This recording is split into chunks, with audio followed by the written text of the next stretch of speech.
ये topic GS2 के सबसे वाइब्रेंट टॉपिक्स में से, जहाँ पे आपके पास अवसर है आप कुछ कैची चीज़ें, कुछ वैल्यू एडिशन करके औरों से एज ले सकते हैं। विधान परिषद की कार्य प्रणाली संरचना या Rajya Sabha, how Rajya Sabha is distinct from Lok Sabha, और उसके पावर्स कैसे ज़्यादा हैं किन किन एस्पेक्ट में, वहाँ पे आप बहुत क्या डिफरेंस ले पाएंगे। ले दे करके 2-3 डायमेंशन आप बताएंगे, वो सबको ही बताएगा। लेकिन SHG और NGO में जब हर कुछ महीने में कुछ नया हो जाता है तब आप एज ले सकते हैं। इसके बाद हम IR पढ़ेंगे, लेकिन सबसे पहले स्वभाव के अनुरूप मैं आपको दिखाऊंगा PYQ। और GS2 की जो शोध श्रृंखला बड़ी पॉपुलर है पिछले 2 सालों से, उस शोध श्रृंखला का भी डॉक्यूमेंट रेडी हो रहा है। IR का करवा ही दिया था। शोध श्रृंखला भी इसी में दिखाएंगे कि आने वाले समय में 25 के बाद 26 में किस तरह से प्रश्न पूछे जा सकते हैं।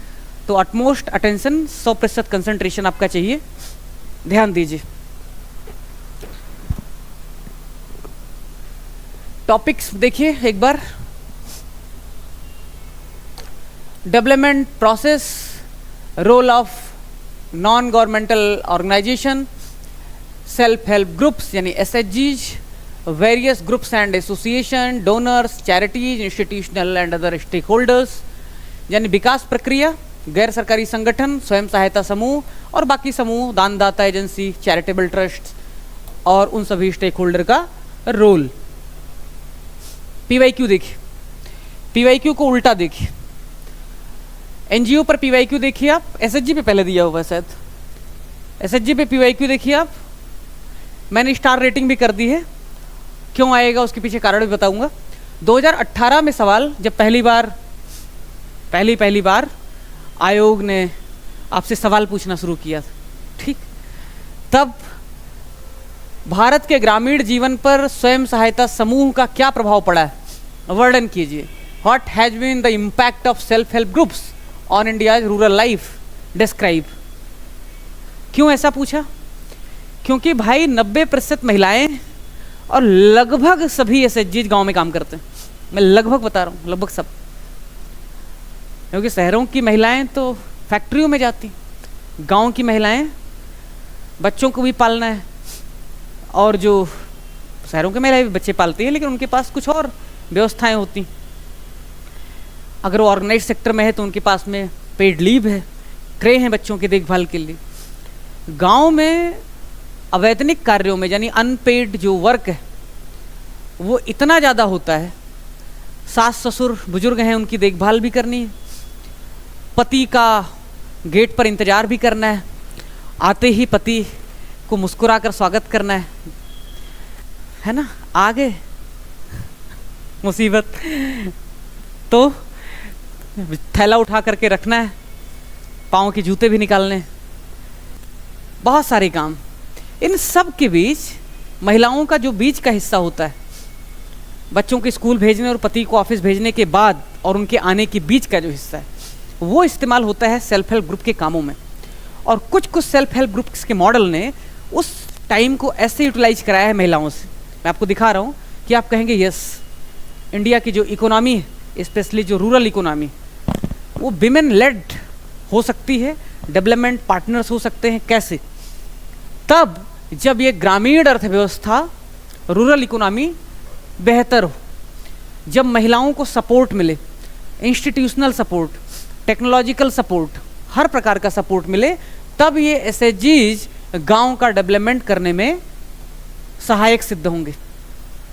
तो उसने SHG का इम्पैक्ट गांव पर क्या पड़ा है इसलिए पूछा, क्योंकि जो भी SHG पढ़ेगा उसको सबको पता होगा कि SHG का प्रभाव 2 लोगों पर सबसे ज़्यादा पड़ता है। वैसे तो प्रभाव पूरी इकोनॉमी पर पड़ता है, सोशियो इकोनॉमिक डेवलपमेंट पूरा होता है, लेकिन गांव और महिला, क्योंकि लगभग सभी SHGs गांव और महिलाओं पर केंद्रित, ठीक है, इसलिए इन दोनों पर सबसे ज़्यादा प्रभाव है। तो बार बार घूम के सवाल आने की संभावना है। दूसरा, 2022 में सवाल पूछा, SHG के सामने क्या चैलेंजेज और उनको बेहतर कैसे बनाया जा सकता है। Discuss challenges before SHGs, what measures can make them more effective and beneficial. ये सवाल पूछा साल 2022 में। अब आगे देखो 2023 और 24 में बैक टू बैक 25 में नहीं पूछा है, मतलब 26 में तैयार रहना। 25 में 23 में पूछा एसएचजी के स्ट्रक्चर और काम पर एक एनालिसिस दो, right an analytical note on composition and function of SHG. Basic सवाल लेकिन स्टैटिक सवाल कि उनके क्या स्ट्रक्चर है, उनके काम क्या है। जो काम है उसमें इनोवेशन का स्कोप, स्ट्रक्चर में इनोवेशन का स्कोप नहीं, लेकिन काम में आप बहुत ज़्यादा पॉइंट्स और वे फॉरवर्ड लिख सकते हैं। अगर 12 नंबर में होगा तो उसमें आप चैलेंजेस वे फॉरवर्ड भी लिख सकते हैं। 24 का सवाल, what is the role of SHG in rural development. फिर से लौट आया 2018, क्योंकि उसके पास पूछने का स्कोप नहीं।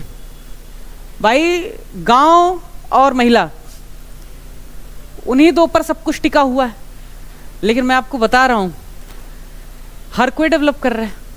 आपको लगता है मेरे पास कुछ फर्रे आ गए हैं तो मैं अब ज़्यादा इक्विप्ड और एम्पावर्ड हो गया हूं, तो सबके पास फर्रे आ गए। आपको लगता है या किसी कोचिंग को लगता है उसके पास एआई है, सबके पास एआई। असली बात यह है चलाने वाला कैसा है, ठीक है ना। बंदर के हाथ में उस्तरा तो नहीं है। तो अगली बार जो पूछेगा उसके लिए आपको चोर होने की जरूरत है, सिपाही नहीं।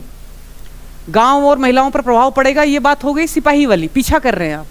हमें बनना है चोर, हमें बनना है चोर, नैतिक चोर जो अपने हित के लिए काम करेगा, हाँ ना। तो फिर से गांव पे पूछ लिया। अब देखते हैं 26, 27, 28 में क्या पूछेगा। जैसे ग्रीन हाइड्रोजन पॉलिसी के बारे में कहा था, रिकॉर्ड कर लेना, अब रिकॉर्डिंग है ही यूट्यूब पर, आएगा। आज जो हम एनालिसिस करने जा रहे हैं, ऐसा नहीं कहूँगा जैसे कुछ लोग कहते हैं देख लो यहीं से आएगा, ऐसा नहीं कहता हूँ मैं कह रहा हूँ ये रास्ता है जिस रास्ते पर, चूंकि एआई तुम्हारे पास, एआई पेपर सेटर के पास भी, तुम स्मार्ट हो वो भी स्मार्ट है ना, दूसरों को बेवकूफ मत समझो। मैंने कुछ प्रेडिक्शंस किए हैं, जैसे एसएचजी जो है वो दो लोगों से बहुत जबरदस्त रिलेटेड, महिला और गांव। लेकिन आप देखेंगे गांव पर पूछा, महिला पर पूछा, लेकिन उसने गांव पर पूछा और स्ट्रक्चर कंपोजिशन पर पूछा, लेकिन महिलाओं पर सीधे नहीं पूछा, महिलाओं पर सीधे सवाल नहीं पूछा, जबकि 90% तो महिलाएं हैं एसएचजी में। तो अब की बारी क्या, अब की बार, हाँ, तो अभी महिलाएं, विमेन की बारी। आयोग फेमिनिस्ट होने जा रहा है, ठीक है। क्यों? क्योंकि 90% है वो। एक ऐसा क्षेत्र है जहां पे महिलाओं का बोलबाला है, पुरुष कदम नहीं रखते वहां पे। वो कहती है हमारे अंगने में तुम्हारा क्या काम है, इस टाइप का, ठीक। पुरुष को हंसी आती हो कि क्या पापड़ बनाती रहती, लिज्जत में इज्जत। तो बट बात तुमको भी पढ़ना है क्या, बैठ जाओ क्लास में पीछे, ठीक। तो अब अगली बारी है विमेन की। किसकी? विमेन की। लेकिन विमेन पे सवाल सीधे सीधे भी आ सकता है, जैसे गांव पर सीधे सीधे सवाल पूछा था कि गांव पर क्या इंपैक्ट पड़ा है एसएचजी का, रूरल डेवलपमेंट पर क्या पड़ा है, विमेन एम्पावरमेंट पर एसएचजी का क्या प्रभाव पड़ा है, क्या चैलेंजेस हैं। एक तो ये सवाल पूछ सकता है। दूसरा सवाल थोड़ा सा प्रो लेवल का, क्रिटिकल एग्जामिन करवा लेगा, और इसके आने की संभावना ज्यादा है। एसएचजी की महिला सशक्तिकरण में भूमिका का आलोचनात्मक परीक्षण कीजिए। Critically examine the role of SHG in women empowerment. यानी कि विमेन एम्पावरमेंट पर सवाल है तो भी कर लेना इस सवाल की मदद से, चैलेंजेस पूछेगा तो भी इसी सवाल से मामला हो जाएगा। एक सवाल दो जवाब, ठीक है, तैयार हो जाएंगे। दूसरा, एसएचजी और फाइनेंशियल इंक्लूजन। मैं क्यों ऐसा कह रहा हूं, government of India, NABARD, reserve bank of India, ऐसे तमाम इंस्टीट्यूशंस मिल करके, ये दो बच्चे मुझे बहुत डिस्ट्रैक्ट कर रहे हैं, तुम या तो क्लास में आ जाओ भाई, बैठ जाओ। और उन्होंने मुझे धमकी दिया है, नेफ्यूज हैं, तो धमकी दिया है कि मैं आपकी पोल खोलता हूँ चल के। तो डराओ मत, बैठ जाओ क्लास में, ठीक है। कमियां घर वालों को पता होती। तो जो ये है फाइनेंशियल इंक्लूजन, उसमें आरबीआई, नाबार्ड और गवर्नमेंट ऑफ इंडिया, ये सब मिलके अलग अलग स्कीम्स का उपयोग कर रहे हैं। जैम ट्रिनिटी जो आया उसने एक ही झटके में फिनेंशियल इंक्लूजन में महिलाओं को आगे लाके खड़ा कर दिया। जितने जनधन अकाउंट खुले लगभग 55 से 60% महिलाओं के अकाउंट, 51-52 करोड़ हो गए थे, लगभग 55-56 करोड़ पहुंच गए हैं अभी, उसमें से 60% लगभग महिलाओं के अकाउंट। और इसमें से वो महिलाएं बहुत बड़ी संख्या में हैं जो एसएचजीज के साथ जुड़ी हुई। तो फाइनेंशियल इंक्लूजन भी एसएचजीज के माध्यम से हो रहा है, डिजिटाइजेशन हो रहा है। गवर्नमेंट की कोशिश है आर्टिफिशियल इंटेलिजेंस का उपयोग किया जाए, देखेंगे कैसे। इससे रूरल एंटरप्रेन्योरशिप को बढ़ावा मिल रहा है। 2 क्वेश्चन है 5 स्टार के जिनके आने की संभावना बहुत ज्यादा है। रूरल एंटरप्रेन्योरशिप, चूंकि उसने रूरल डेवलपमेंट पर सवाल पूछा है, अब रूरल एंटरप्रेन्योरशिप थोड़ा सा एक स्टेप ऊपर, इसके आने की संभावना कम है लेकिन मिलता जुलता सवाल है। ठीक, दीनदयाल उपाध्याय जो आजीविका मिशन है बहुत चर्चा में। अभी इथोपिया की सरकार के प्रतिनिधि आए थे भारत में 2025 में, उन्होंने अध्ययन किया कि किस तरह से वो लोगों की लाइवलीहुड पे इम्पैक्ट डाल रहा है। मैं सोचता हूँ कई बार रिसर्च करना एआई या किसी कंप्यूटर के माध्यम से नहीं होता। रिसर्च का माइंडसेट होता है, सीखने का माइंडसेट होता है। मैं अक्सर उन खबरों को ट्रैक करता हूँ जिसमें हमारे ब्यूरोक्रेट और पॉलिटिशियंस केस स्टडी के लिए, समझने के लिए विदेश जाते हैं। फिर उन खबरों को मैं बाद में रिवर्स इंजीनियरिंग करता हूँ जानने के लिए कि कोई नई स्कीम उस पर बनी है। बहुत रेयर होता है जब कुछ नया इनोवेशन होता है, नहीं होता है। यूरोपियन कंट्रीज में, स्पेशली नॉर्डिक कंट्रीज में, लगातार उनके रिसर्च स्कॉलर्स, उनके पार्लियामेंटेरियंस सजेशंस देते रहते हैं। यूरोपियन काउंसिल में 2 विंग है, एक पॉलिटिकल विंग है और एक एग्जीक्यूटिव विंग है उनकी। पॉलिटिकल विंग लगातार सजेशंस देती है, रिकमेंडेशन करती है। भारत में वो व्यवस्था कम, भारत में वो व्यवस्था कम है। लोग ऐसा नहीं, रिसर्च माइंडसेट के लोग नहीं, लेकिन जिस देश में रिसर्च एंड डेवलपमेंट पर सिर्फ 0.7% यानी आधा प्रतिशत जीडीपी का खर्च होता हो, उसमें से भी 60% सरकार अकेले खर्च करती हो। जेआरएफ का मतलब है इलाहाबाद में सरवाइव कैसे करें अपना और अपनों का खर्चा कैसे चलाएं, वहां रिसर्च की हालत कैसी होगी। इसलिए इनोवेशन नहीं हो पाता, लेकिन रिसर्च करते हैं लोग। आज इंडियन एक्सप्रेस में एक आर्टिकल छपा योगेंद्र यादव का, पॉलिटिकल आर्टिकल नहीं लिखा जिसके लिए वो जाने जाते हैं। आर्टिकल था जिनके बारे में मैं आपको बहुत बार बोल चुका हूं कि जो पहले जनसत्ता में शेखर जोशी जी काम करते थे, आपको पता ही होगा, महान जर्नलिस्ट हुए हैं भारत के। उनके बेटे हैं सोपान जोशी। तो जल थल मल उन्होंने किताब लिखा था। आपको जब मैं एनवायरमेंट पढ़ाता हूं तो उनकी किताब का मैं हमेशा जिक्र करता हूं कि उन्होंने कहा कि जल थल मल में हम जल का ट्रीटमेंट कर रहे हैं, वाटर ट्रीटमेंट प्लांट्स लगा रहे हैं। थल यानी हम डिजर्टिफिकेशन को रोकने के लिए प्रयास कर रहे हैं। असली तो यह है कि हमें मल का ट्रीटमेंट करना है। मल का ट्रीटमेंट करेंगे, जल और थल अपने आप साफ हो जाएंगे। और इतनी मोटी किताब और प्रॉपर रिसर्च के साथ सारी बातें करते हैं। उन्होंने भारत के आम पर एक किताब लिखी, क्या है, मैग्निफेरस क्या है, हाँ नहीं, उसका वैज्ञानिक नाम क्या है आम का, हाँ मैग्निफेरा इंडिया ना, क्या है, इंडिका। तो उस पर एक किताब लिखी और उसके लिए पूरे भारत का भ्रमण किया उन्होंने। मुझे मेरे एक स्टूडेंट ने बताया कि चौसा खाओ सर, चौसा। तो मुझे लगा भाई महाराष्ट्र में था, अल्फांसो को कितना हाइप करके रखा है। अल्फांसो हम कोंकण से मंगवाते थे, 2,500 रुपए के 12 आम। बाद में आज योगेंद्र यादव ने उस किताब के हवाले से लिखा, Alphonso is over hyped and very over rated mango variety. असली मजा तो चौसा में है। अब मैं इंतजार कर रहा हूं लेकिन बारिश हो ही नहीं रही। तो मैं कह रहा हूं कि रिसर्च, लोग आम पर किताब लिखने के लिए पूरा भारत घूम लेते हैं। इथोपिया वाले भारत पहुंच जाते हैं एसएचजी के लिए। हम उस तरह का रिसर्च एनवायरनमेंट नहीं क्रिएट कर पाते, रिसर्च का कल्चर नहीं है हमारे। लेकिन एसएचजी के मामले में ये बात उल्टी, एसएचजी में हम ठीक ठाक इनोवेशन कर रहे हैं अलग अलग सेक्टर्स में। मैं आपको भी दिखाऊंगा उसमें जो नेशनल रूरल लाइवलीहुड मिशन, उसका एक अभिनव प्रयोग, इनोवेटिव एप्लीकेशन अच्छा खासा इंपैक्ट क्रिएट कर रहा है।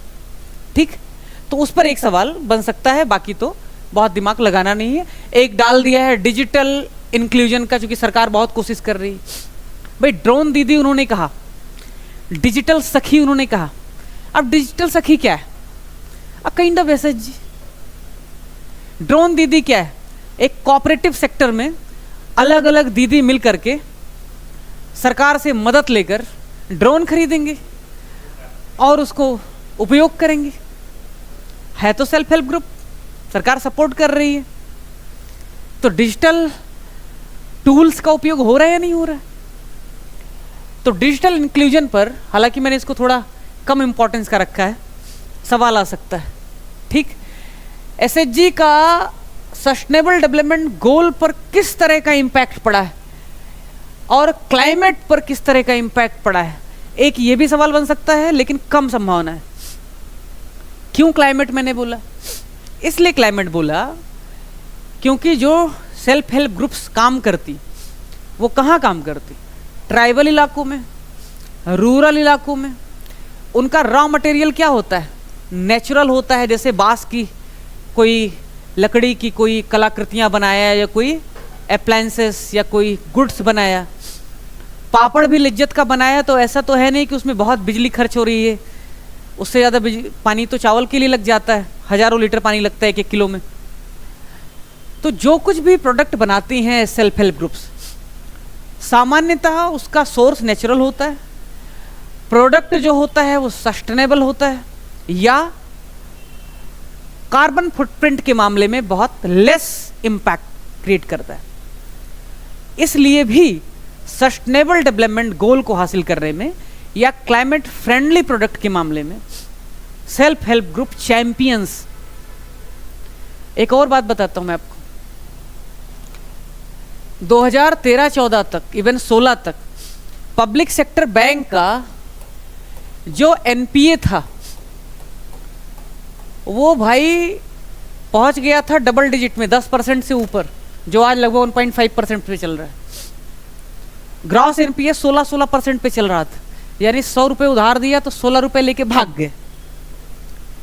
लेकिन जो सेल्फ हेल्प ग्रुप्स हैं वो उनका एनपीए सबसे कम। मजे की बात है, उनको उधार नहीं मिलता। अगर पुरुष कोई उद्यम शुरू करेगा, 4 यार मिलकर के कोई उद्यम शुरू कर दें, बैंक थोड़ा बहुत पूछताछ करेगा, उसके बाद कॉन्फिडेंस से कहेंगे यस वी आर एंटरप्रेन्योर्स, उनको लोन मिल जाएगा। महिलाएं बैंक मैनेजर से कहेंगे हाँ हम कुछ कीन चाहिए थे, कुछ लोन मिल जा साहब तो अच्छा रहा। तो वो क्या करेंगे? हाँ ठीक है देखेंगे।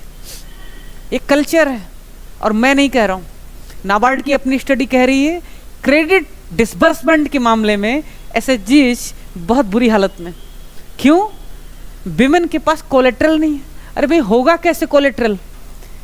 अभी तो NFHS 6 का डेटा आया है 29 मई को, तो डेटा कहता है भारत में 14% ही, 14% ही ऐसी महिलाएं जिनके पास कोई जमीन जायदाद, अकेले या अपने पतिदेव के साथ मिलकर या ज्वाइंट किसी के साथ मिलकर। उत्तर प्रदेश बहुत अच्छा कर रहे हैं, चैंपियन है इस मामले में। तारीफ करके आना जीएस पेपर 6 में। उत्तर प्रदेश में आंकड़ा 15%, क्योंकि यहां रजिस्ट्री स्टाम्प में छूट मिल जाती है पत्नी के नाम जमीन करवाने, बट फिर भी पति सख्त लौंडे होते हैं, फिर भी नहीं करवाते हैं। क्या पता कल को छोड़ दे, क्या करेंगे? ऐसा उनको लगता है। आज भी वही माइंडसेट तो नहीं करेंगे ऐसा। ठीक है, ऐसा हुआ है, कुछ महिलाएं बदमाशी करती हैं, अब देख ही रहे हो आजकल आजकल ऐसा नहीं है कि आपको अब तो ऊंचाई से गिराने का भी एक नया चलन। हाँ, जब भी कोई स्त्री आपको बहुत ऊंचाई पर ले जाए, सतर्क हो जाए कि भाई इतनी ऊंचाई में डिजर्व नहीं करता हूं। ठीक है, ओके। तो लोग मुझे मिसोजाइनिस्ट समझ लेंगे, स्त्री विरोधी समझ लेंगे। हाँ, तो फिर मुझे लगता है कि कुछ कुछ ऐसे सेशन फिर से करेंगे, new concept of new womanism myth type का, है ना। उस पर लड़कियों को लगेगा यार ये इससे बड़ा फेमिनिस्ट नहीं। अब हर सब्जेक्ट की, हर टॉपिक की डिमांड होती है, अब क्या करूँ मैं। ठीक है, इसलिए किसी विचारधारा में बंधना नहीं चाहिए, बड़ा मुश्किल हो जाता है निकलने में। तो ये हो गया भाई। अब आपको समझ में आया एसएचजी कितने पानी में है, कैसे सवाल पूछे गए, कैसे सवाल पूछे जा सकते हैं। अब आपको मैं पढ़ाता हूँ।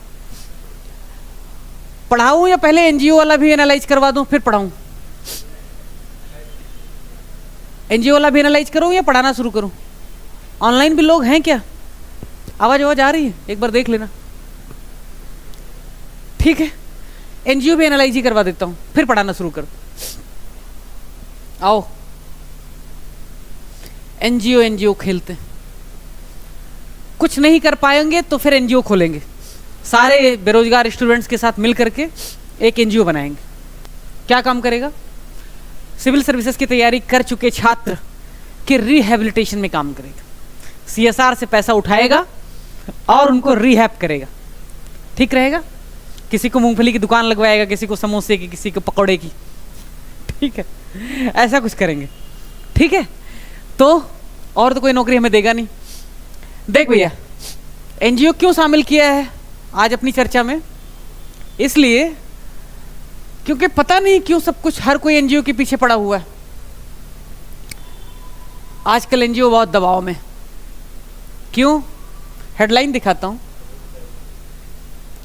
दिख भी जाओ यार।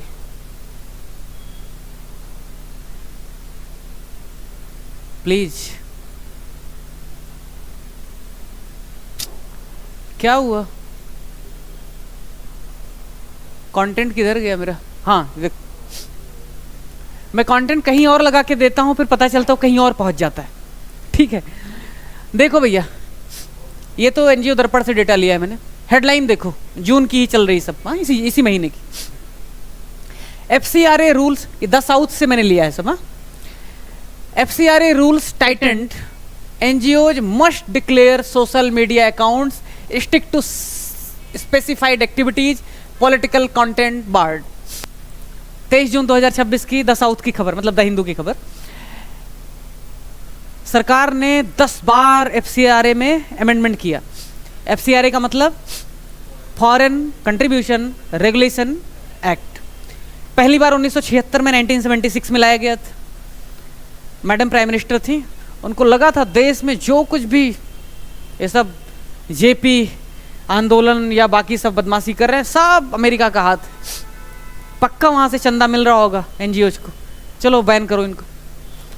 तो लेके आई एफसीआरए। उसके बाद 2010 में उसको रिप्लेस कर दिया गया। 11 में रूल आए, सब मिला के 10-11 बार उसमें नियमों में किसी न किसी रूप में बदलाव किया जा चुका है। 20 में हुआ था बड़ा बदलाव। दिखाएंगे क्या क्या बदलाव है, भी डिटेल में नहीं जा रहा हूं, पढ़ाऊंगा तब तो सब कुछ पढ़ाऊंगा, बट बता रहा हूं। पीवाईक्यू डिस्कस करना है ना, तो कुछ तो परिचय तो देना पड़ेगा ना, इंट्रोडक्शन तो देना पड़ेगा ना। हम भारत के लोग, संविधान तो बाद में पढ़ेंगे। सरकार को लगा नहीं इतने से बात नहीं बन रही, और सख्ती, बीड़ा का तार और कसना पड़ेगा, अच्छी संगीत नहीं निकल रही जैसा चाहिए। तो फिर अभी नया नियम बदल दिया। अभी कहा एनजीओज को बताना पड़ेगा तुम्हारा सोशल मीडिया अकाउंट कौन सा है,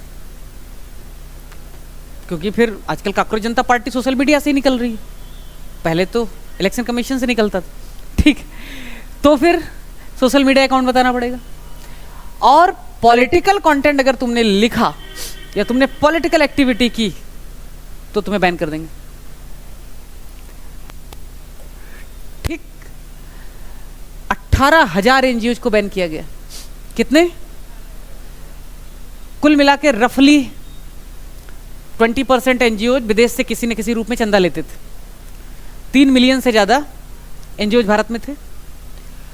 सब कट कटा के लेटेस्ट जो डेटा है 51,000 NGOज हैं रजिस्टर्ड हैं जो विदेश से FCRA के तहत चंदा लेते रहे।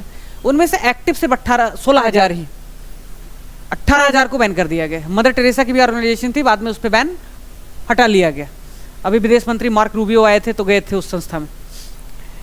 दूसरा, द साउथ का headline, onerous rules on the amended FCRA rules, the fall out. आगे हेडलाइन,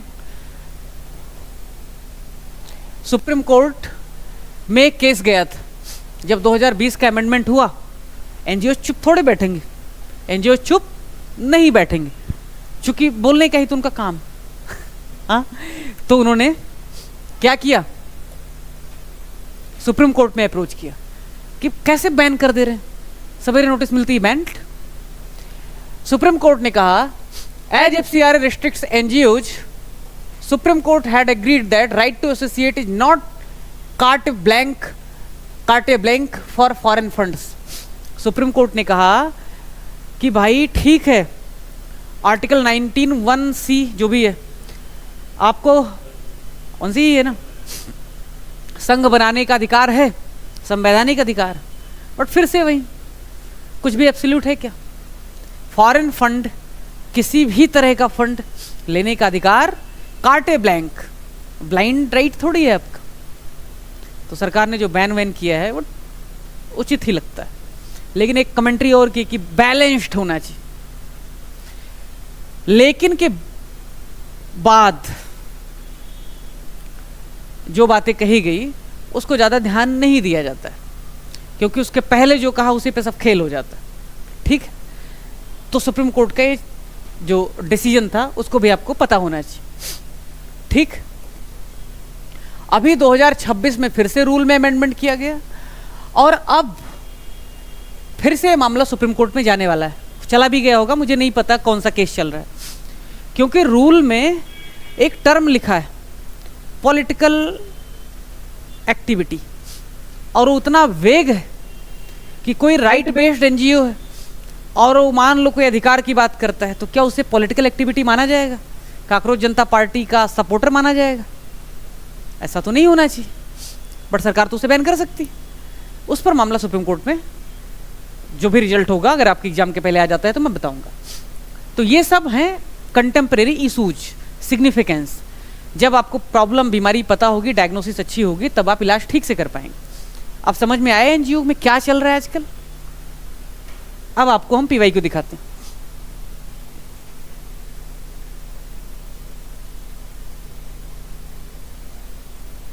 देखिए पीवाई को,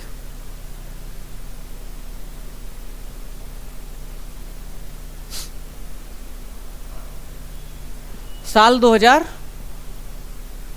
2020 पहली बार एनजीओ का role rural development, examine the role of NGOs in rural development.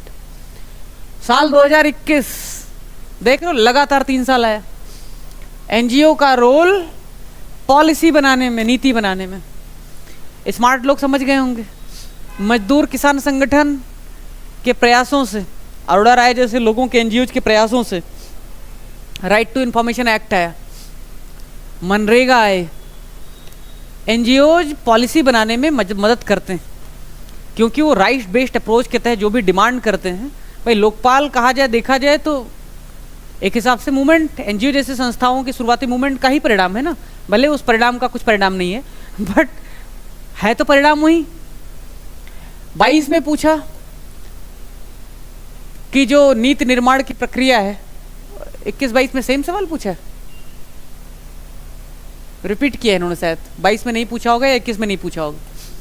24 में पूछा है, examine the role of civil society in Indian administrative development, भारतीय प्रशासनिक विकास में नागरिक समाज की भूमिका। Non governmental organization, kind of civil society, तो उसका भूमिका क्या है? प्रशासनिक विकास, एडमिनिस्ट्रेटिव डेवलपमेंट।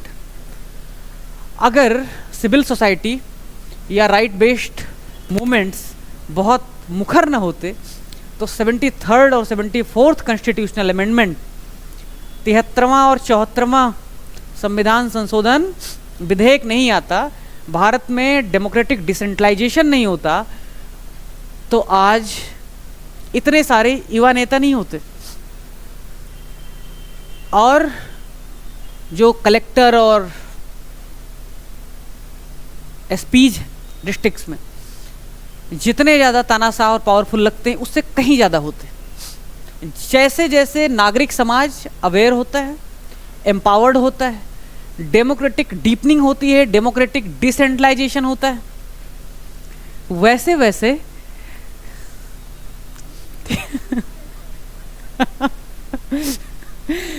क्या बताऊं, कक्षा 2-3 के बच्चे बताओ चढ़ा रहे हैं, मुझे कोई नहीं डरता। इसीलिए मैं कहता हूँ, लोग कहते हैं ना कि बड़ा खड़ूस दिखता हूँ रिकॉर्डिंग में, पुराने वीडियोज में, घर में कोई नहीं सुनता है तो और हूँ नहीं पर्सनल लाइफ में वैसा, तो अब वही है, अब नहीं ला रहा था इसीलिए मैं, लेकिन अब उनका ज़बरदस्ती था तो आ ही गए, कैसे टाल सकते। हाँ हाँ फिर से की डालना पड़ेगा या उसकी है उस, हाँ तो सेम की डालो, यहाँ से की उठाओ। चालू है क्या? हाँ चल रहा है लाइव? हाँ ठीक, करूँ? ठीक है, ओके। कोई टेक्निकल व्यवधान हो गया था, तो कहाँ थे हम लोग? अच्छा, ये एनजीओ वाला क्वेश्चन पीवाईक्यू जो है एनजीओ का, वो दोनों सेम रिपीट हुआ है भाई। अभी इन्होंने बताया देख करके कि जो 21 और 22 में आप देख रहे हैं ना, नीति निर्माण की प्रक्रिया में गैर सरकारी संगठनों की भूमिका की चर्चा कीजिए, नीति निर्माण की प्रक्रिया में गैर सरकारी संगठनों की भूमिका की चर्चा कीजिए। उनके पास कोई कंपाइलेशन उसमें भी यही दिया हुआ है, इसका मतलब सेम आया हुआ है। इतनी बौद्धिक गरीबी है पेपर सेटर के पास। एनीवे, तो 21-22 में है। 24 में भारतीय प्रशासनिक विकास में नागरिक समाज की भूमिका का परीक्षण कीजिए, examine the role of civil society in Indian administrative development. और एडमिनिस्ट्रेटिव डेवलपमेंट कैसे होता है आपको बताया है। दुनिया भर में बहुत सारे डायरेक्ट डेमोक्रेसीज जहाँ पे राइट बेस्ड अप्रोच बहुत ज़्यादा है, जिस प्रकार के कानून की ज़रूरत होती है जनता डिमांड करती है, कई बार उस पर जनमत संग्रह हो जाता है, प्लेबेसाइट हो जाता है। जैसे कि ब्रेग्जिट था, जनता कह रही थी निकलना है, तो सरकार ने ऐसा फैसला नहीं किया, ब्रेग्जिट के लिए मतदान हुआ, जनमत संग्रह हुआ। ऐसे ही आयरलैंड वाला, स्कॉटलैंड वाला इशू था। भारत में ये प्रक्रिया थोड़ी सी कम है, लेकिन है। गवर्नमेंट पे भी डिपेंड करता है काफ़ी हद तक कि वो सिविल सोसाइटीज और एनजीओज को कितना स्कोप दे रही।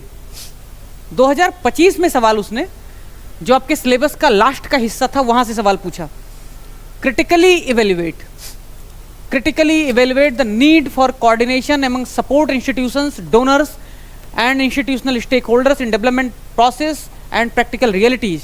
विकास प्रक्रिया तथा उसकी व्यवहारिक वास्तविकताओं में सहयोगी संस्थाओं, दाता एजेंसियों और संस्थागत हितधारकों के मध्य समन्वय की आवश्यकता का समालोचनात्मक मूल्यांकन कीजिए।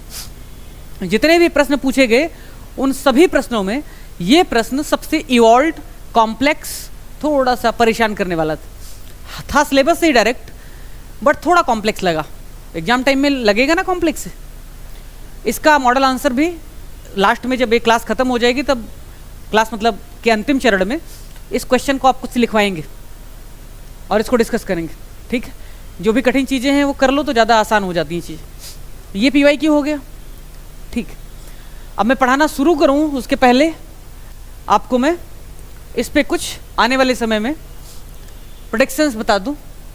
एनजीओ और पॉलिसी फ्रेमिंग में, फॉर्मुलेशन में या तो रिपीट कर सकता है, क्योंकि बार बार रिपीट कर रहे हो। एफसीआरए रेगुलेशन को मैंने 5 में 5 स्टार दिया और क्वेश्चन बनाया है। अब ये सब आपके टेस्ट सीरीज में बाद में क्वेश्चन जाएगा। क्वेश्चन फॉर्मेशन का दौर ऐसा नहीं होता कि एक दिन बैठे और चैट जीपीटी को दिया और कॉपी पेस्ट कर दिया। क्वेश्चन फॉर्मेशन जब पढ़ाते हैं, सोच श्रृंखला बनती, उसी दौरान होता है।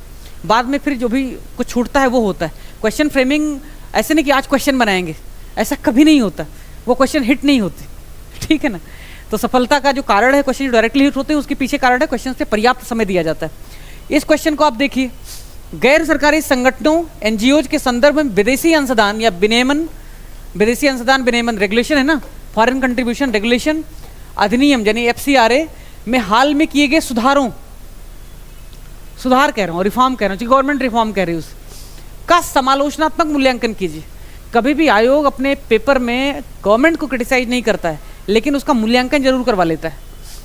Critically evaluate the recent reforms introduced under the foreign contribution regulation act यानी FCRA for non governmental organisations.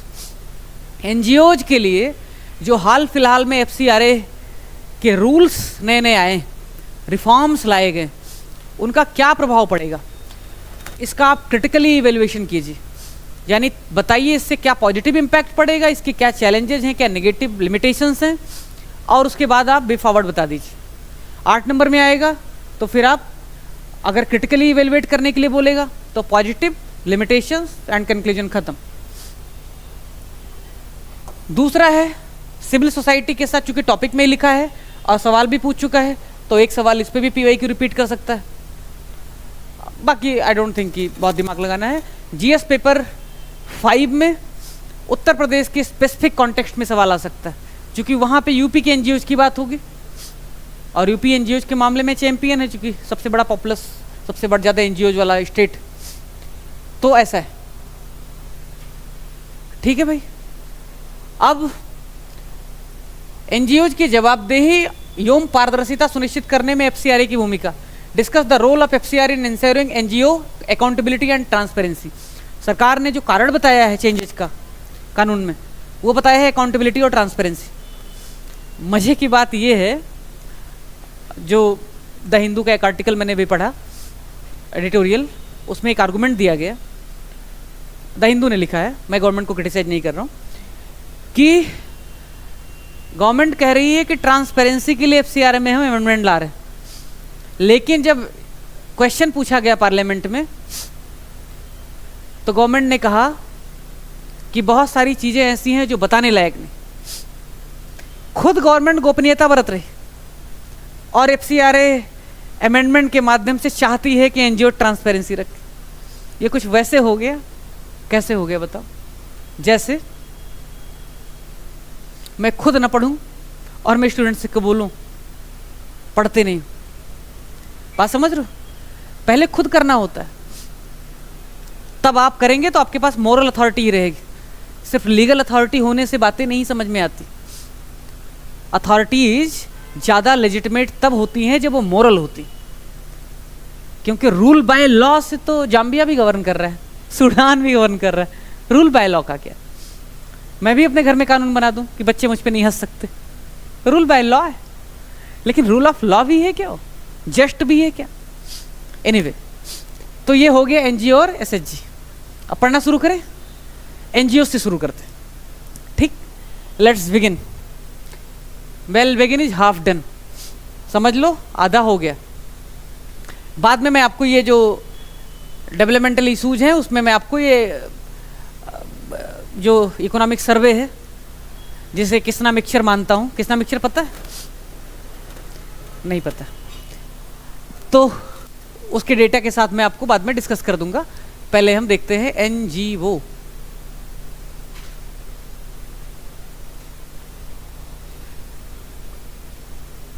किधर गया?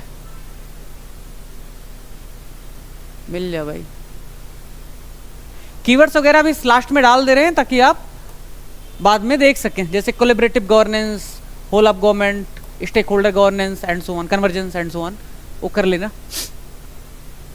शुरू करते हैं। NGO